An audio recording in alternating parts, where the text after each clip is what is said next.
Hi everyone. So today in this video, I'm going to show you how do you verify your Skrill account. So once you've created your Skrill account, you have to verify your account in order to remove your transaction limits.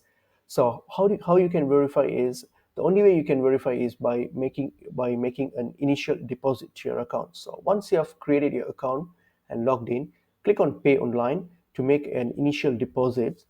So when you do that, so when you click on Pay Online, it's going to ask you for your address and phone number for verification. So you've already so provide those details. I have already provided mine previously, so I'm skipping that step. So under if on top here under complete registration, you just need to provide your address and your phone number, and then it's going to verify your phone number. So once that's done, all you have to do is will be on this page here where you can add your payment or deposit.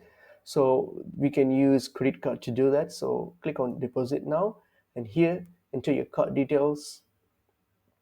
Okay, so once you've added your card details, click on add card and continue. All right, so here just need to choose the amount that you're going to pay the make payment for. So choose that. All right, so just choose the amount that you want to deposit, and then click on no option here because it's asking whether you're using for gambling these amounts. So just click no, select no, and click on continue. So now, okay, so now it's just a confirmation. So just click on confirm, and then now this is going to deduct the money and deposit on your account. So right, click on confirm.